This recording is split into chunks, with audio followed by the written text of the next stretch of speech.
Hi, Paul here. Hi, this is Tortuga. And this is Trek for Free Stories. Let's dive in. We hope you enjoy today's adventure. The gunmaker, the president, and the pirate. What happened on the Lamar Peninsula? Now enjoy the story. Mystery, adventure, and history. A pirate buried gold somewhere on the Texas Gulf Coast and then vanished without a confirmed death record. The president of the Republic of Texas spent years trying to find him and the gold. The man who invented the Colt revolver, the gun that won the American West, quietly bought half the land at the exact spot those stories pointed to. He held it for 5 years and died without explaining why. A whole town grew up on that peninsula, then disappeared.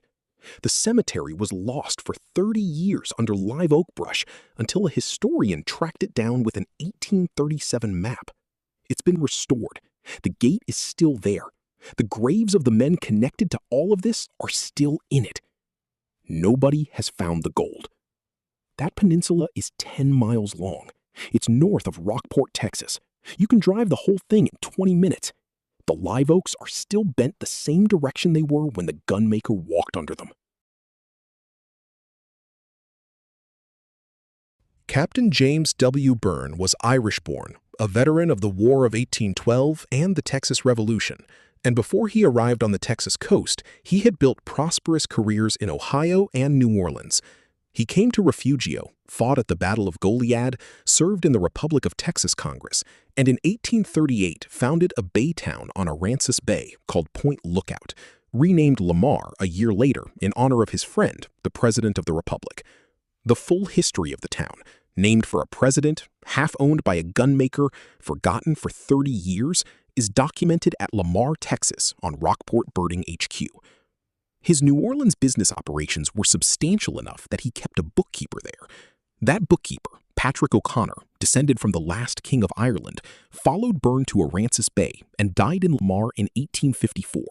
He was the first person buried in the Lamar Cemetery. His headstone is still there. Byrne's wife Harriet was a relative of Right Reverend Jean-Marie Odin, the first Catholic bishop of Texas, whose diocese centered on the Gulf Coast from New Orleans to San Antonio. The web of connections Byrne brought to this small bay town reached from the Texas Revolution to the corridors of the Catholic Church to the waterfront counting houses of New Orleans. That waterfront was Jean Lafitte's world. Jean Lafitte is remembered as a pirate. That's not wrong, but it's not the whole picture either. In 1814, the British approached Lafitte at his smuggling operation on Barataria Bay, just south of New Orleans. They offered him land grants, a naval commission, and immunity for all past crimes if he would help them attack the city. He turned them down. He went to the American side instead, warned the U.S. government of the British plan, and offered his men services to General Andrew Jackson. At the Battle of New Orleans on January 8, 1823, Lafitte's fighters, experienced naval gunners, many of them former privateers who knew the bayou and the Gulf as well as any men alive, were critical to the American victory. President James Madison granted Lafitte and every man in his organization a full pardon for all crimes against the United States. The most wanted pirate on the Gulf Coast became, technically, an American war hero. He went back to smuggling anyway. By 1817, he had established a new base on Galveston Island, the colony he called Campeche, and was running the most sophisticated contraband operation on the Texas coast for 4 years. Galveston Island was Spanish, then Mexican, then claimed by the Republic of Texas before Texas existed. Lafitte flew the flag of the revolutionary government of Cartagena, Colombia, which gave him legal letters of marque to attack Spanish ships. He called himself a privateer. The U.S. government called him a pirate. Both were accurate, depending on the day. In 1821, the U.S. Navy came to Galveston and told him to leave. He burned Campeche himself and sailed south. The official record says he died in a sea battle off the coast of Honduras around 1823, fighting under Cartagena revolutionary letters of marque. No body was recovered. No official death record was produced. No accounting of 4 years of Gulf Coast operations, the gold, the silver, the coin, was ever documented. For a man who had navigated the U.S. government, the Spanish crown, the French, and multiple revolutionary governments simultaneously for 20 years, vanishing without a confirmed death was entirely within his skill set. The question that doesn't close. Multiple researchers over the decades have pursued the theory that Lafitte lived on under an assumed name. The most persistent version places him as John Laughlin, or Laughlin, who died in Alton, Illinois in 1854.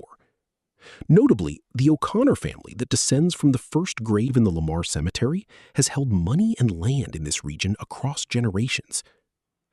A bookkeeper who followed his employer to a remote bay town became the founding name in its cemetery and left a family with resources.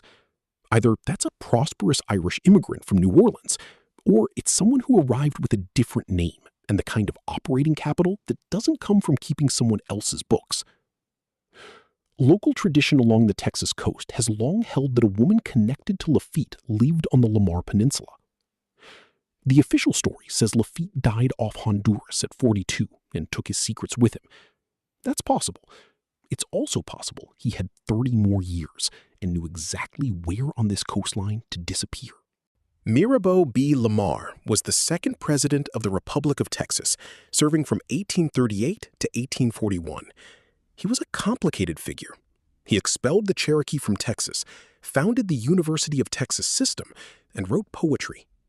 He was also, for years after leaving office, fixated on a question that other men dismissed. Jean Lafitte had vanished.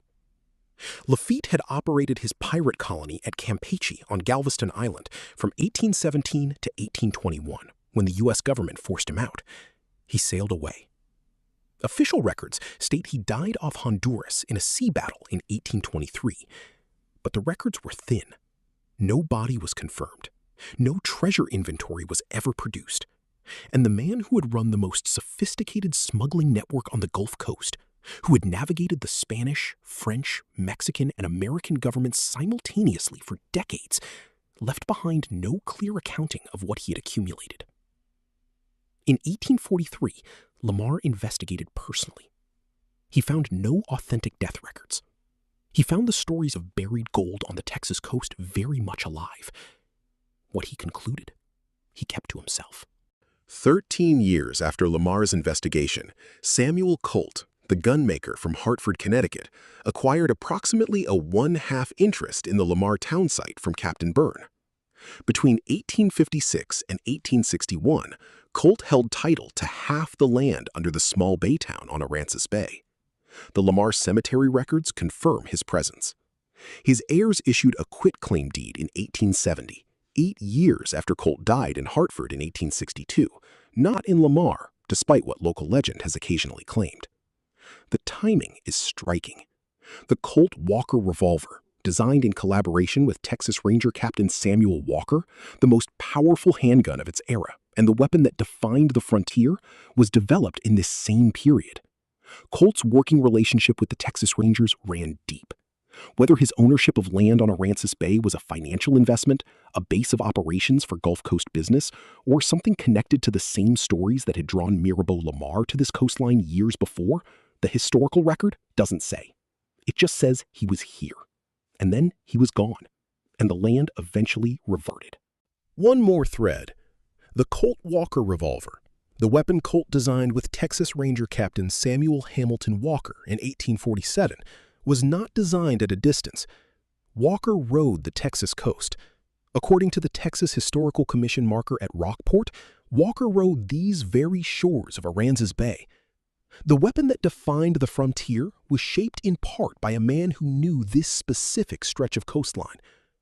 Colt's land purchase on the Lamar Peninsula a decade later was not his first connection to it. The peninsula, the pirate, and the gunmaker all occupy the same stretch of Texas Gulf Coast, roughly 80 miles of barrier island and bay shoreline between Galveston and Corpus Christi. Lafitte ran Campeche from Galveston Island. The Lamar Peninsula sits on Aransas Bay, 150 miles south. Mustang Island, one of the most frequently cited locations for Lafitte's buried gold, lies between them, just south of Port Aransas. And offshore, In 40 feet of water off Padre Island National Seashore, 3 Spanish galleons have been sitting since April 1554 when a storm tore the fleet apart.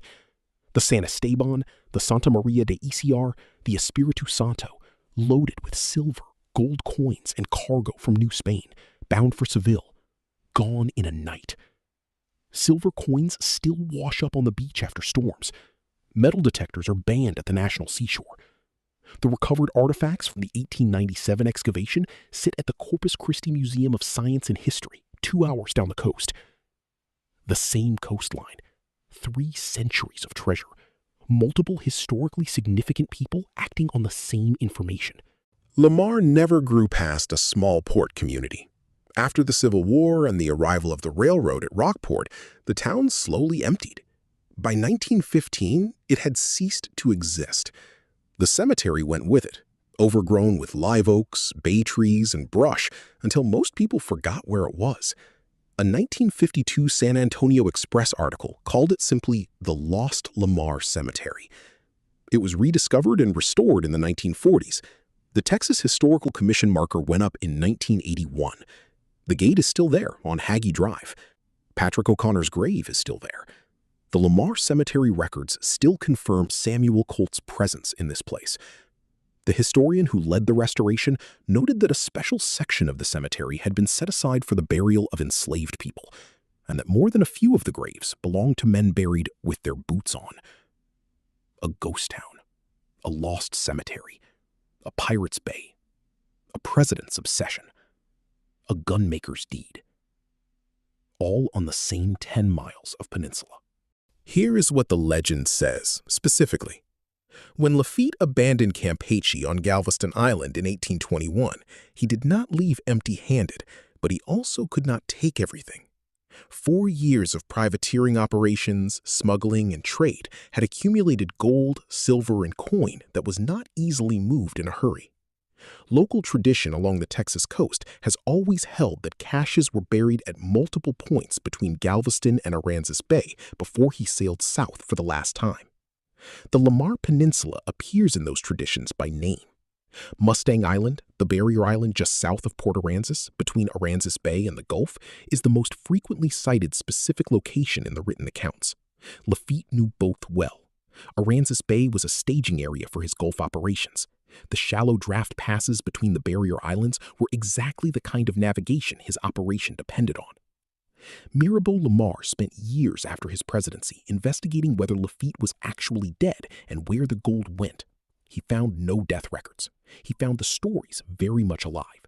Samuel Colt, within 15 years of Lamar's investigation, quietly acquired half the town site at the exact spot those stories pointed.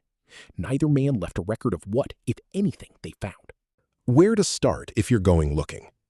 The Lamar Cemetery on Hagee Drive is the historical anchor, the oldest documented landmark on the peninsula, where the names of everyone connected to this story are recorded in stone. Walk it. Read the markers. The live oak canopy over the graves is the same one that was there when Colt held the deed. From there, Lamar Beach on Aransas Bay is a short drive. Public access, open shoreline, the exact waterfront where Lafitte's boats would have worked. No restrictions on where you walk. Mustang Island is accessible from Port Aransas. The State Park beach on the Gulf side is open. The bay side facing Aransas Bay is where the legend concentrates. Texas law regarding found artifacts on state land is worth reading before you bring a metal detector, but walking the ground costs nothing. Base camp options. Goose Island State Park sits directly on the Lamar Peninsula. Campsites under live oaks, a short drive from the cemetery, right next to the 1,000-year-old big tree. It's a paid state park, but the most immersive base camp for this expedition. For free options, Magnolia Beach Park near Indianola is free primitive camping on Matagorda Bay, right at the northern end of the Treasure Coast, popular with van lifers and snowbirds. Port Aransas beach camping on Mustang Island puts you directly on the barrier island closest to the named treasure locations. Tent, RV, or drive-on beach camping with no reservation required. And if you make it to Padre Island National Seashore, the North Beach is open and free. Metal detectors are prohibited in the historic shipwreck zone, but the coins from the 1554 Spanish galleons still wash up after storms on their own schedule, on a beach anybody can walk. Nobody has found Lafitte's gold. That is not the same as saying it isn't there. The Lamar Peninsula is still there. You can drive it in 20 minutes. The cemetery gate is still on Haggie Drive. The live oaks are still bent the same direction they were when Colt walked under them. Aransas Bay still looks the same at sunset. You're not reading about a distant place. If you live anywhere in South Texas, this is your coastline. If you've ever driven down to Rockport for a weekend, you've been on the same peninsula where the president and the gunmaker went looking for the same thing. Nobody has found it yet. That means the expedition is still open. The adventure was always here. It still is. I hope you enjoyed this episode of Trek for Free Adventure Stories. If this sounds like your kind of expedition, give us a thumbs up, subscribe so you can catch the next one. In the spirit of adventurers of yesteryear and the storytelling legends of Louis L'Amour, I hope we find a place in your travels. See you on the road. Until next time, adios.